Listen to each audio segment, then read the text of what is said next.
A Mother's Day Murder by D. Ernst. Chapter 2. Working from home had lots of advantages.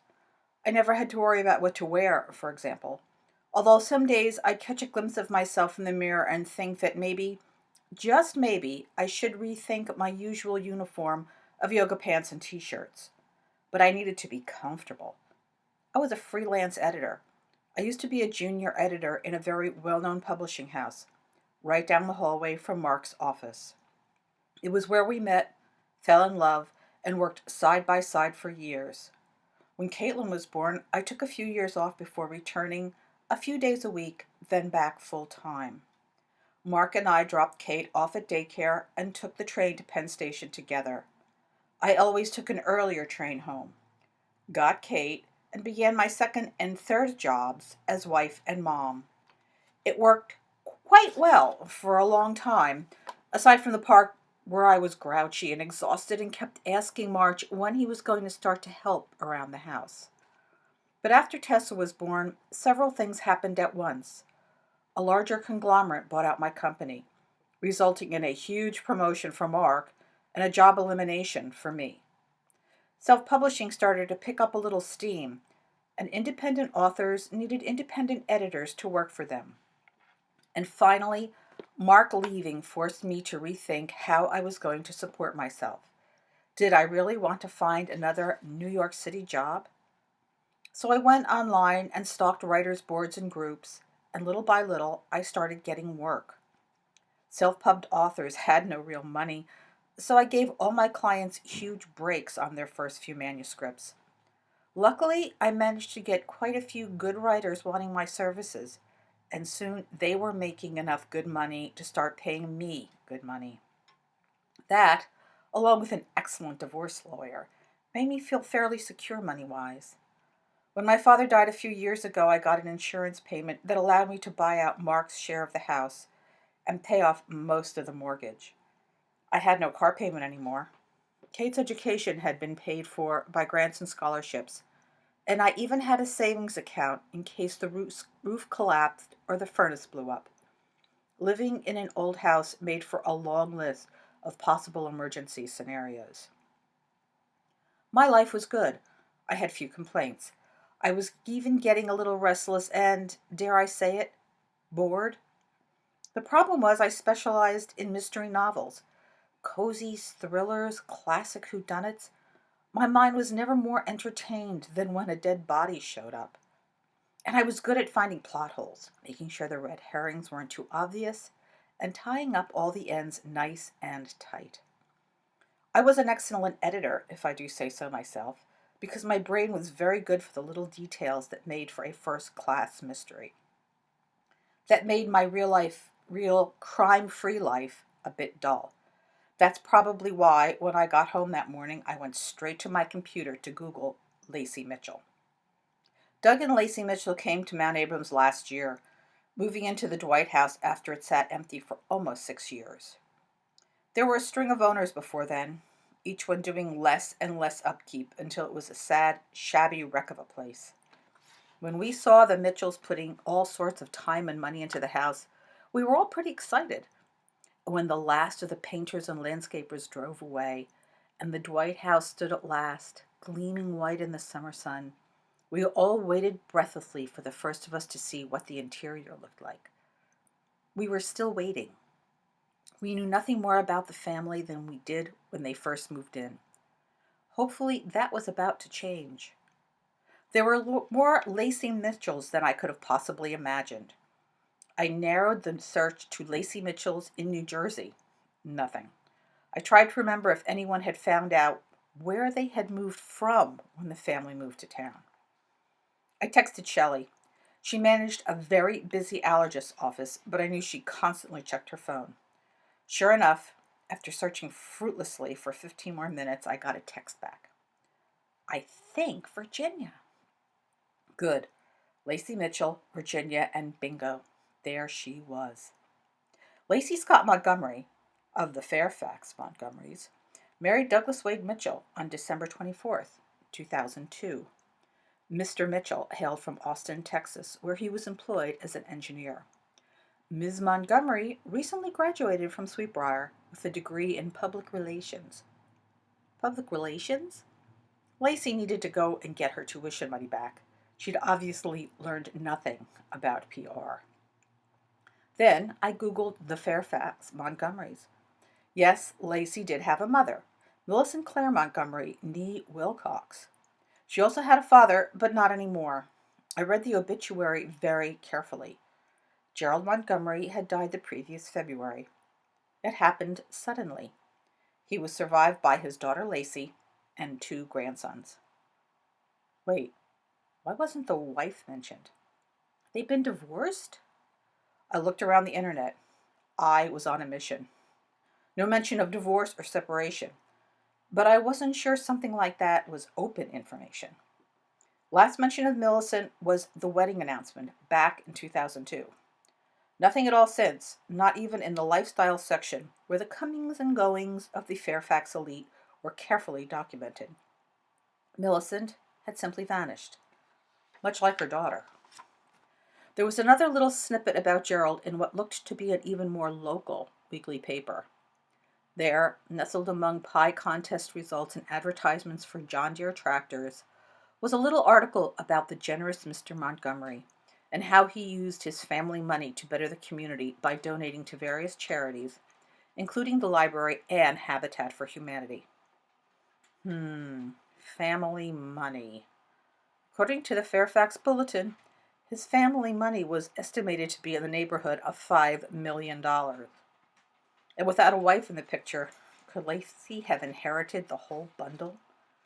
I sat back and stared at the computer screen. So much for Second Buffalo. Mom, are you working?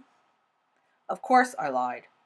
I've been in the process of trying to see if old Gerald had probated his will, how much was involved, and most importantly, who got it all.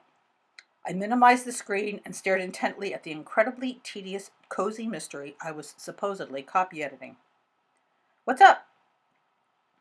Caitlin Elizabeth Simons looked exactly like I would have looked like at 24, had I been 6 inches taller with a discernible waist, shapelier butt, and boobs, and a better nose, and red hair. She had her father's eyes and my chin, which wasn't a bad thing.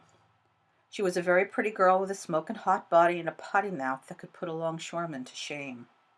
She was also very smart about all sorts of things, but not necessarily common sense things. She made, at one point in her high school career, a small solar rocket that placed third in a national science fair. But for God's sakes, don't let her near an iron. She walked into my office, which was a sunroom perched in a corner of the second floor, directly over the porch, and sank into the battered but cozy armchair I'd stashed in the corner for when I needed to relax my brain. She was sipping coffee from a very large mug. Would you kill for $5 million? I asked her. Depends.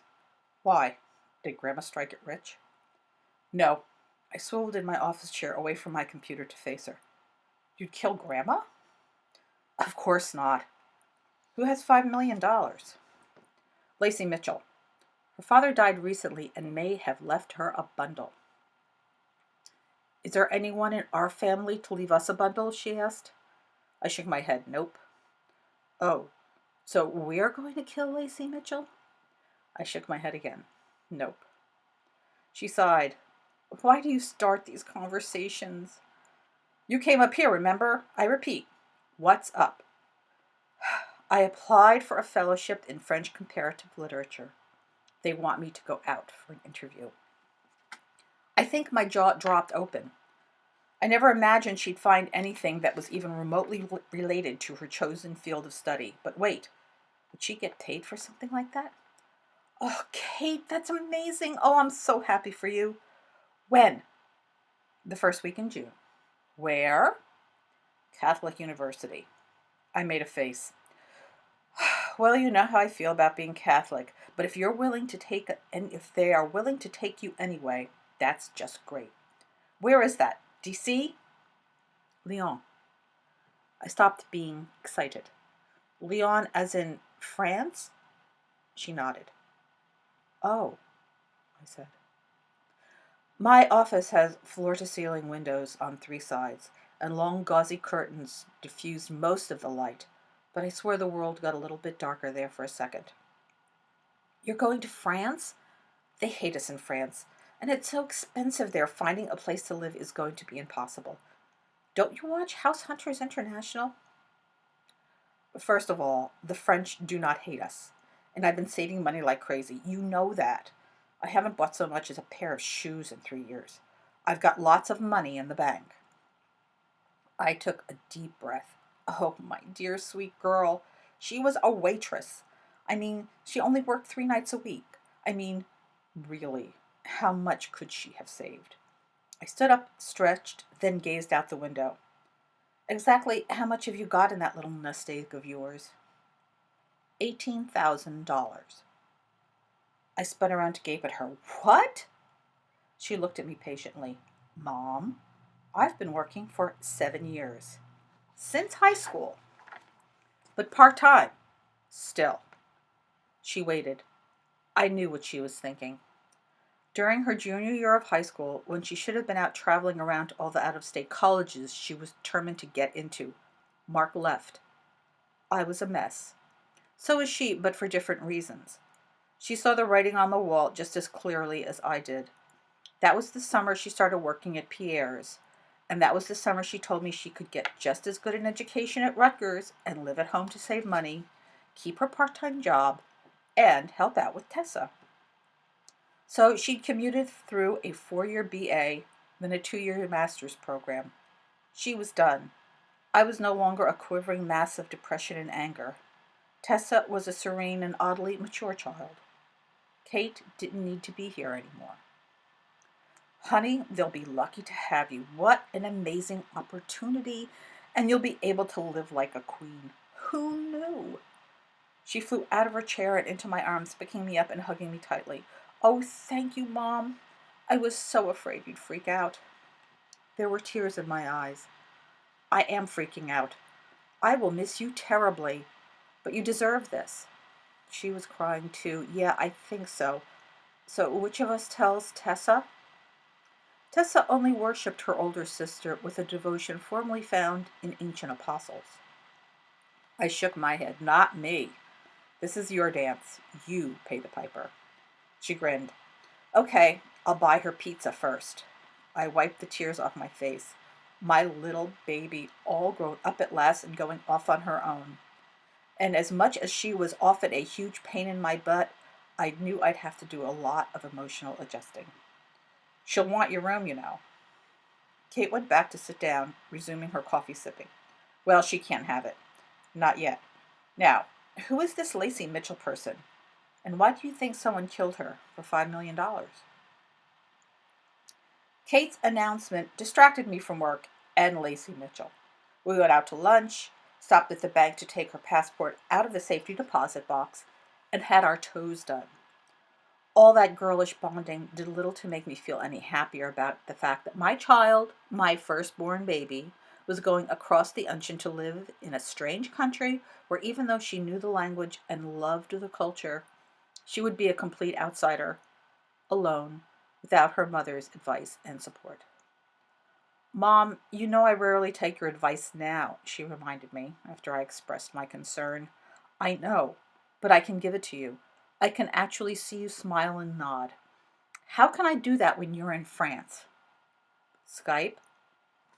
Damn that kid, she had an answer for everything. She dropped me off at the bus stop in Upper Main Park, then drove the car up the hill. It was about 20 minutes until Tessa came home from school, so I sat on a bench and quietly took in a truly beautiful spring day. The forsythia was in bloom, as were the daffodils. Birds were singing. A small bunny hopped across Marie Wu's front yard. I half expected a Disney princess to burst out from somewhere, singing at the top of her lungs, and leading a conga line of dancing deer. So, Ellie, what about Garden Club? Lynn Fahey probably worked for the CIA in a former life. She snuck up on me so suddenly I literally jumped. God, Lynn, wear a bell around your neck or something, please. She sat next to me, crossed her legs, and began bouncing her foot. She was always in motion. Barely over 5 feet tall, she was one of those aggressively busy women, running to meetings and organizing events. She was vice president of the garden club, a member of the Mount Abrams Historical Society, was on the local PTA fundraising committee, and ran coffee hour at the Methodist Church. She also had 2 kids in middle school, and her husband always looked happy. I'm not joining the garden club, Lynn. For one thing, I don't have a garden. My house did have a yard, and there were things planted in that yard, but that had been Mark's doing. Kate weeded and watered things for me. I mowed the little patch of green that, I'm sure, contained a few blades of grass among the weeds. Tessa had a jade plant that I was desperately trying not to kill. You don't need a yard to be in the garden club, Ellie. You just need to love plants. I don't love plants, Lynn. I have a black thumb. I glanced at my watch. 8 more minutes until the bus. Lynn tugged at the end of her braid. Her hair was long and light brown, barely streaked with gray. Her braid fell past her waist, adding to her hippie chic fashion style. Today she was wearing faded jeans, a batik peasant-style blouse, 6 or 7 long beaded necklaces, and Birkenstocks with argyle socks. Ellie, please, do you know what Mary Rose is planning? She wants to put pavers in the library park. Can you imagine? The library did not actually have a park. It did have a small grassy area by the entrance, where the garden club had planted a bank of hydrangeas a few years ago, and had recently installed a picnic table. I could see Sharon Butler coming around the corner. Sharon was young, in her early 30s, with a 6-year-old son. She was considerably overweight, probably close to 250 pounds, but she trotted up the hill with a smile and no apparent shortness of breath. Honestly, Lynn, pavers aren't so terrible. It gets really messy around there in the winter. That was obviously the wrong thing to say. Lynn and Mary Rose Reed were as close to arch enemies as one got in Mount Abrams. Their wildflower garden feud had been epic. Pavers would ice over, and that would mean salt being put down. Salt would get swept to the side all over the hydrangeas and would kill them off in just a few years. Do you really want to kill the hydrangeas? Oh, of course not. So, you want me to join so I can become part of the anti-paver voting bloc? Sharon, now within earshot, made a sympathetic face. Lynn's strong-arm tactics were the stuff of legend. Lynn leaned over to give me a quick hug. Exactly. Meeting is Thursday at 7:30 in the firehouse. See you there. She bounced up, waved at Sharon, then disappeared as quickly as she had come. Sharon laughed. Did she recruit you? Pavers? Sharon was very pretty, always perfectly made up, and her hair carefully colored and styled. She worked from home too, but managed to get herself dressed in coordinated outfits with matching accessories. Today, her earrings and necklace complemented the blue in her cotton sweater. She also always wore perfume. I was a tad jealous. I nodded. The rest of the moms materialized, and, seconds later, the bus pulled to the stop. Tessa was the first off the bus, of course. She liked being first, at anything and everything. I liked to think that having a big sister fed into her competitive spirit. David and Jordan Mitchell did not get off the bus. They were obviously hanging out at the Mount Abrams Elementary School gym, along with all the other kids in the after-school program, including Shelley's boys. The program ran until 6. I had often seen Doug pull in as late as 8 in the evening. I wondered what other last-minute arrangements he'd had to make. Tessa lifted her face for a kiss and handed me her backpack. Good day? She nodded, standing patiently and waiting until Jerome got off the bus.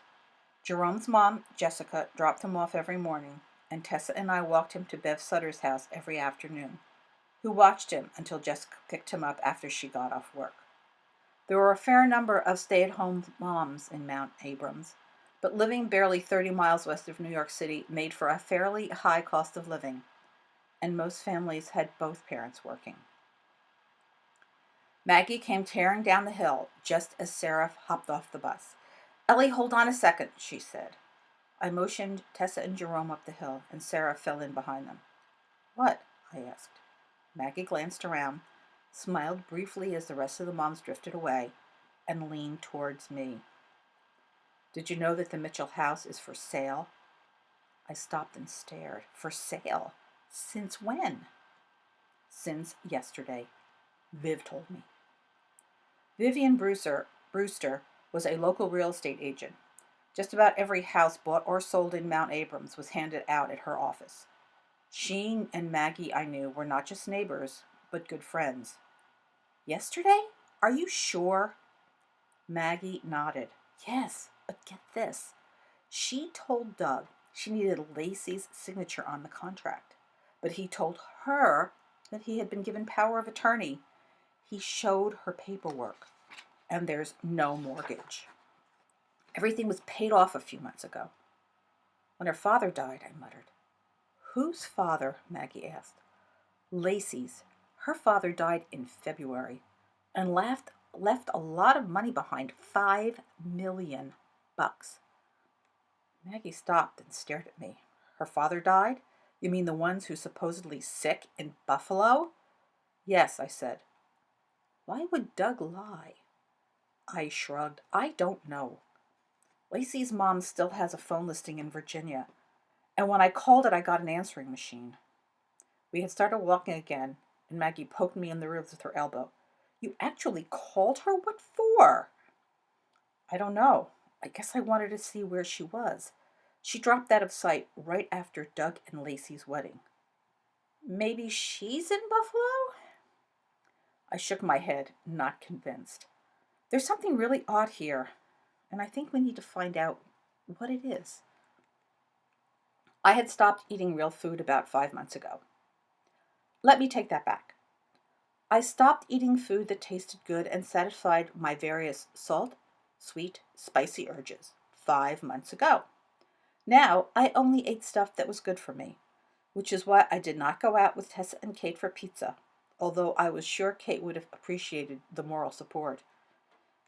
I, quite simply, could not be trusted anywhere that pizza or pasta was served. I had pretty much zero willpower about pizza and pasta. When Tessa was born, I was 40 years old. I also weighed almost 200 pounds. My second pregnancy was quite different from my first. Not only did I eat pretty much everything for an entire 9 months, I continued to eat for the following 9 months. Being over 40, I did not expect the baby weight to fall off as easily as it had the first time around, but I really hadn't counted on gaining more weight. My marriage started to fall apart. I lost my job. Tessa was a bit whiny. Kate was a teenager. Need I say more? I could often be found wandering up and down the aisles of Stop and Shop, my cart loaded with frozen Sara Lee banana cream pies and bags of Oreos. After Mark moved out and I started getting side jobs, I began to feel better about myself. When I finally took a cold, hard look at myself in the mirror, I decided drastic action needed to be taken. I joined a gym and tried different diets with varying levels of success. Last year, when I could no longer kid myself about baby weight, after all, it had been years, I started walking every day with Shelley and Carol. My New Year's resolution was to lose the last 30 pounds. I was almost there. I was never going to be a size 8. I don't think I had ever been a size 8, not even when I was 12. But my boobs were once again the only part of my body that noticeably stuck out, and I was happy with that. So there I was, sitting in my kitchen, eating cold poached chicken breast with a huge side salad and a single slice of cheddar cheese, when Shelley knocked briefly and came through the door. She glanced around. "The girls?" "Kate is going to France, maybe for a while. She's breaking the news to Tessa over pizza." Her shoulders slumped. "She's going to France? Oh, Ellie, are you okay?" I nodded and gulped down some lemon-infused water. "Not really, but I'll cope." "What's going on?" She sat down across from me and folded her hands. "Tell me about Lacey." I told her. Then I told her about what Maggie said. She looked thoughtful, nodding to herself. I saw Maggie earlier and she told me what was going on, but I wanted to hear it directly from you. So, Lacey inherits millions, pays off her house, gives her husband power of attorney, then disappears. To be honest, she didn't exactly disappear. We just don't know where she is, I said. And I can't find out who inherited the money. I'd spent most of the afternoon reading through that cozy mystery and had decided after reading the sixth or seventh red herring the author threw on the page that there was usually a very innocent explanation for everything. Shelley tilted her head. We know that Doug lied. Why would he do that? Maybe he was embarrassed or caught off guard. I mean, we don't know him at all. And here I was, in his face, asking questions. Shelley still looked skeptical. You asked one perfectly innocent and easy question. Was Shelley all right? If there was an easier innocent answer, why didn't he give it? I got up, gathered my empty paper plate and napkin, and threw them in the garbage. I don't know, Shell, but honestly, what can we do? We don't know them at all. Maybe she goes off by herself all the time. It was odd that living in such a small community for almost a year, the Mitchells managed to remain such a mystery. The boys did not exchange play dates. Lacey had made no close friendships or shared any type of personal information. We didn't know her birthday, or her favorite color, or where she went every day between 9 and noon. No one knew what Doug did all day, aside from putting on a suit and driving off every morning by 8:30, often returning quite late. That was still okay. I mean, not everyone who lived in Mount Abrams was as open and friendly as Shelley Goodwin or Carol Anderson, or me. I looked at Shelley. So what do you think happened? She frowned. I guess I was hoping for a nice, juicy murder plot. I laughed. Where do you think we are? Cabot Cove? Listen, I'm joining the garden club, to help Lynn fend off the evil Mary Rose. Come with me? She sighed. They meet Thursdays, right? Yes, I suppose. Is this about the pavers? I prefer to think of it as the mission to save the hydrangeas from death by road salt. She stood up. How can you support death by road salt? I'm in. She sighed wistfully. A murder would have been nice. I laughed again. Not for Lacey. She laughed with me. You're right. When is the Kate thing happening? I shrugged. She's flying over there for the interview in June. She'll know by August. If she gets in, it's 2 years. If not, she'll be working at Pierre's forever. No, she's a smart kid. She'll figure something out. See you tomorrow. She closed the door behind her, and I finished cleaning up my kitchen. When Mark and I remodeled 10 years ago, we debated as to whether to try to bring the kitchen back to its original 1875 glory. I spent 5 minutes researching the Victorian kitchen, then ordered extra tall cabinets and granite countertops. There's a lot to be said for keeping those important period details, but nobody wants 3 feet of counter space and a single cabinet for storage. We did find a killer vintage gas stove, complete with cast iron fittings and cute chrome knobs, but that was as authentic as we got. The girls weren't back yet. That meant there was probably ice cream involved. I glanced down at Boot. Walk? She perked up her ears and we went out the back door. After a warm day, the cool evening air surprised me. May was a fickle month in New Jersey, tempting you with sunshine, then reminding you that snow before Mother's Day was not unheard of. I walked quickly towards the lake. About 5 minutes of this was about all I was going to be able to take. The Mitchell house was ahead of me. I headed towards it. The porch light was on, and there were a few interior lights on. I slowed as I got nearer. Was it possible to just take a peek inside? I stopped myself. What was I doing? I may have been curious about Lacey, but not enough to turn me into a peeping Tom. Boot caught scent of something and took off, pulling me up the Mitchell's driveway, past the wraparound porch, to the detached garage in the back.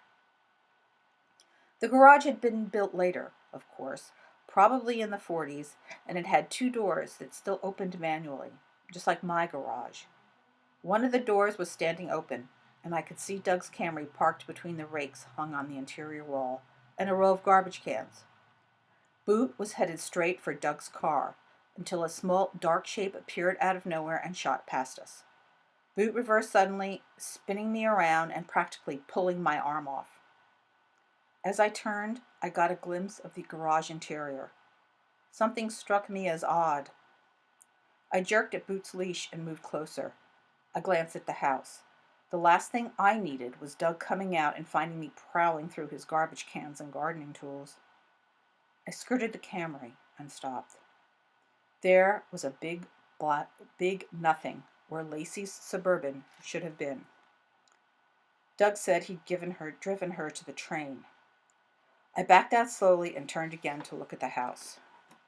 If he had driven her, why was her car gone? That made two lies in barely 3 sentences. Doug was starting to look a bit dicey.